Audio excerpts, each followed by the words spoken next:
E fala galera, seja muito bem-vindo ao mundo dos pequenos grandes jogos, onde game é raiz, desafio é lei e a gente joga até o controle pedir arrego. Pega a pipoca, pega aquele refri, senta nesse sofá, só curte, KatanMar só vai. E solta a vinheta aí.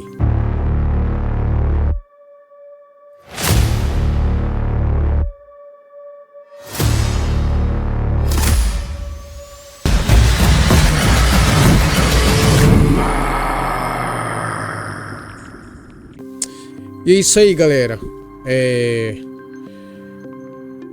Eu vou trazer aí para vocês 3 jogos que eu achei interessante aí, que teve gameplay, trailers, preview deles. Então eu vou trazer aí para vocês estarem vendo, tá? E a gente vê junto aí também, que eu também ainda não vi, beleza? Então vai lá, o primeiro é o Rayman Legends Retold, beleza? Então vamos lá pro trailer. I see much from my perch atop the tree of tranquility. Yet there are some outcomes that are uncertain, even to me.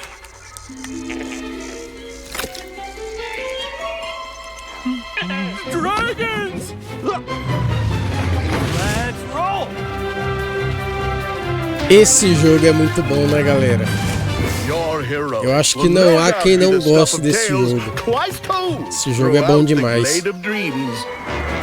Para todas as idades, para todos os tipos de jogadores.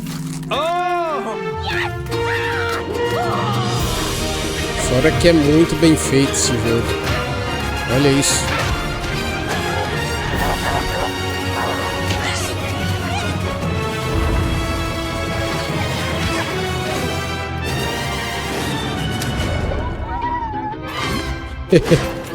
Que cenário da hora. Olha isso. The Glade of Dreams is in grave danger.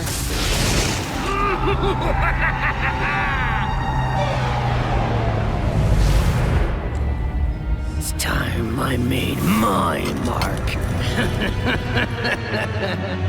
It's 4 against 1! You don't stand a chance! Maybe he stands a little bit of a chance. Globots to the rescue! I am as fast as a falcon! Kick size! For the Glade, then!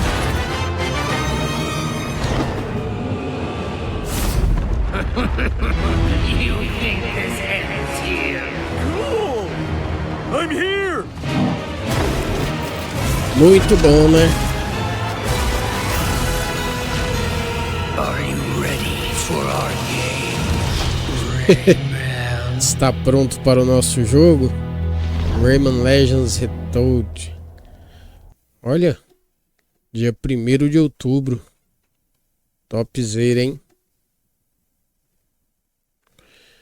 E é isso aí, galera. Jogo muito bom aí, né? Do Rayman. Joguei o Rayman Legends e o Rayman Origins. Joguei eles. Gostei muito. Jogo top. Vamos pro segundo game aí, né? Não menos importante.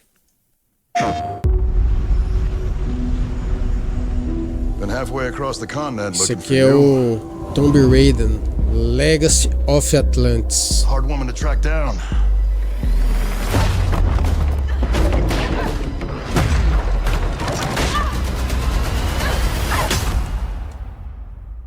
A Lara ali se salvando, hein?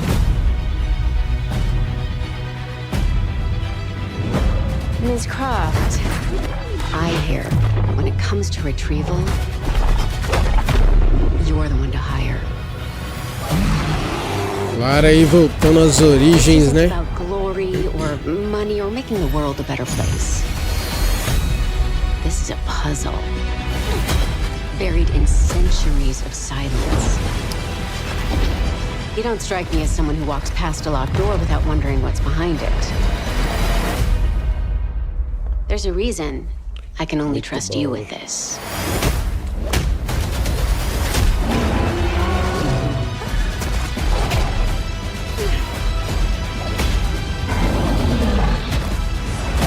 Caramba. Vai ter uns dino ali, hein?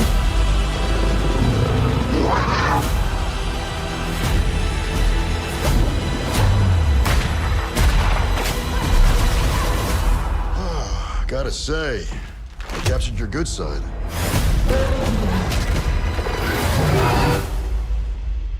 You're assuming I've got a bad side. É, Tomb Raider, dia 12 de fevereiro. Topzera, hein?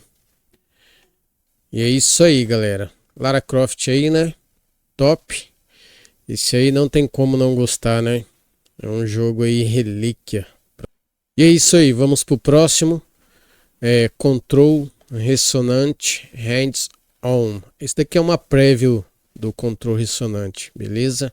I'll go on record saying that while I did enjoy Control, I didn't love it. In certain parts, it was absolutely brilliant. The Ashtray Maze, of course, remains one of the best and most memorable third-person shooter sequences of all time, and the power trip of being Jesse Faden and just hurling literally everything in a room at enemies will never get old. That said, I always thought that the shooting itself was kind of weak, enemy variety was lacking, and as cool as the oldest house was as a setting, I didn't love how much I had to constantly backtrack through it. So when Control Resonant was revealed and promised all of the weirdness and creativity of the first game, but recalibrated as a melee action game, you better believe that both my curiosity and interest were piqued. And based on early build I got to play for about 2 hours, it was for good reason. In my demo, I got to play through 3 snippets of Control Resonant. The first was the opening sequence that covers Dylan waking up from the coma that he fell into after the events of the first game, fighting his way out of the oldest house for the first time since he was a child, gaining a handful of special powers and abilities, and then stepping outside into a Manhattan that has been overrun by the Hiss, the paranormal viral resonance that should have been contained within the halls of the oldest house. The second part of my demo jumped me ahead to about 10 hours in and let me play around in the open-ended extraction zone. We unfortunately weren't able to capture any footage of this area, but it served the purpose of giving players a place to run around, pick up and complete side quests, and search for chests containing various resources that could be used to further upgrade Dylan's abilities. You'll also travel through the extraction zone to reach the more linear main missions, which are reminiscent of the various wings that you'd explore in the first Control. I only got to experience one of these missions, which made up the third and final section that I got to play. In it, Dylan descended into a sinkhole to plant research drones at the bottom, using a lift that would periodically get interrupted by the pesky hiss. In order to get the lift moving again, I'd have to clear out all the enemies in the area, which highlights one of the more interesting design decisions about Control Resonant's combat encounters. O combate aí vai ser muito bom, hein? Endlessly. So if you're just thoughtlessly swinging your sword around, cleaning up the small fry, you're going to be spending a lot of time doing so. In order to clear the encounter, you need to defeat all the tougher elite enemies, marked by large red circles on your minimap. Once the elevator reached the bottom, I had to utilize Dylan's unique mobility options to place the aforementioned drones in specific spots all around the room. When it comes to movement, Dylan can hold down the jump button to do a high jump and glide, then pair that with a short double jump, and finish it off with an air dash for a bit of horizontal movement. Combining all those techniques made it so that Dylan could cross gaps between buildings that you'd expect to see in an Incredible Hulk game. The coolest sequence in the sinkhole mission though was after the lift crashed and Dylan had to find a new way back to the surface. As you follow a glowing cord illuminating the right direction, eventually the plain subterranean landscape shifted into the interiors of a looping apartment where you had to follow the direction of a song and a blue light emanating from a TV. Is that music?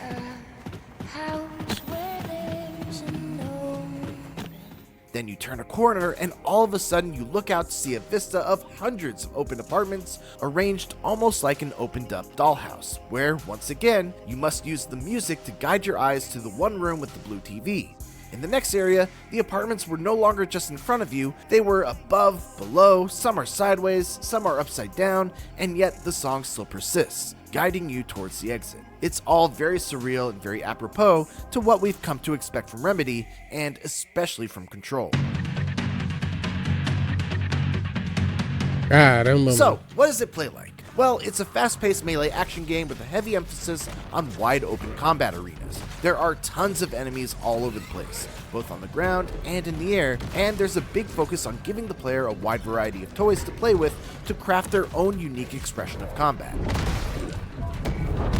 There's not really a single game that I would point to in terms of what it feels like, but if you can imagine the frantic, never stop moving, relentless action of Doom 2016, mixed with the faster style of Control's floaty acrobatics, and a healthy dose of Devil May Cry mixed in for good measure, with the way you're able to launch an enemy into the air, and then stick to them with a combination of air combos and a variety of cancels, you'd be in the right ballpark.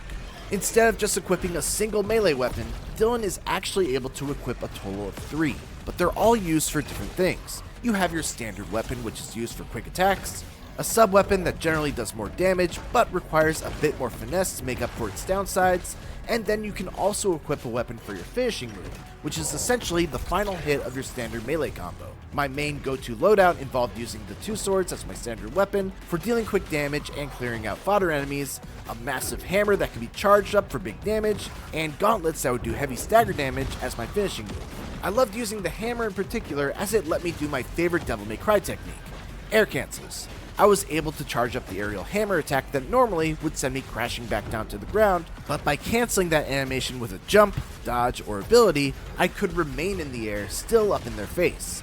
It's not quite as stylish as DMC's enemy step jump cancels, but still very satisfying and effective to pull off. Where the combat really gets interesting is in the special abilities that Dylan can employ.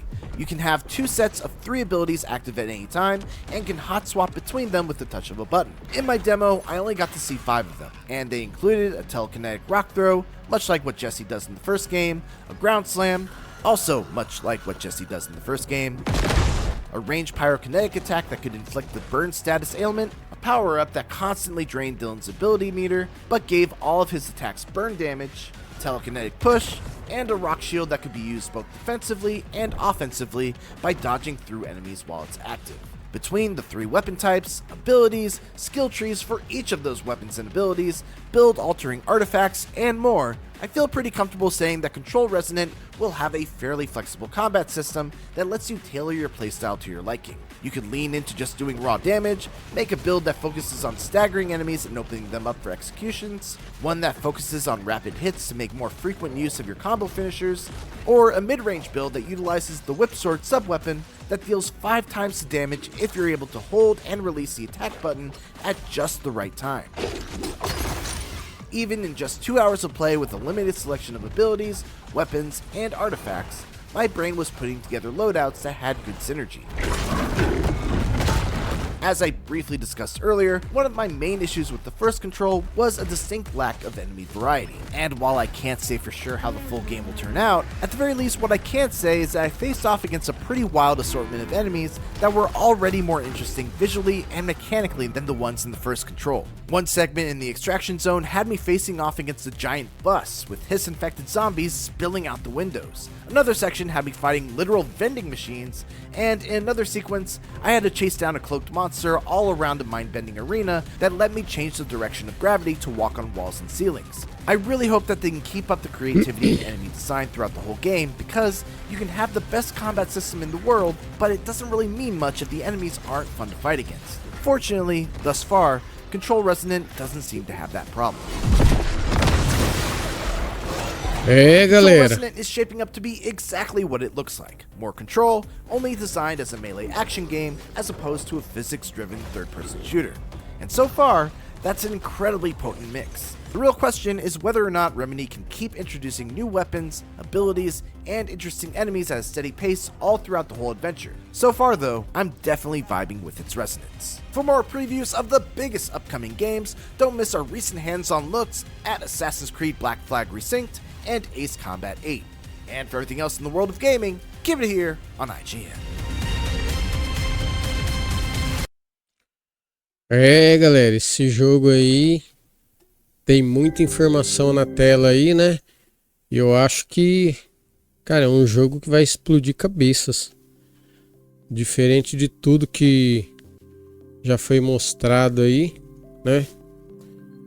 É um game único aí na questão de jogabilidade aí, cenário, né? ele, como vocês viram aí, deve ser muito difícil fazer esse cenário aí que você inverte os planos ali, né? É prédio de cabeça para baixo, é prédio de lado. Na hora que você entra numa casa ali que ele tá de lado, de cabeça para baixo, fica o normal. Aí você olha o teto, tá tudo de cabeça para baixo. Caramba, velho. É um jogo único aí. E tá aí, galera, os 3 jogos aí, cada um com uma perspectiva diferente, né? Combate diferente, jogos diferentes, mas cada um ali com seu entusiasmo, com a sua jogabilidade boa. Nenhum dos jogos aí que foi mostrado são jogos ruins, são jogos muito queridos aí pela plateia aí gamer. Então é isso aí, vou ficando por aqui. Se você chegou até aqui, não se esqueçam de deixar aquele curte, like maroto, se inscreva no canal, ativa o sininho, comenta, compartilha aí com seus amigos que vai me ajudar muito. E é isso aí, galera, vou ficando por aqui com mais este vídeo aí. KatanMar e fui.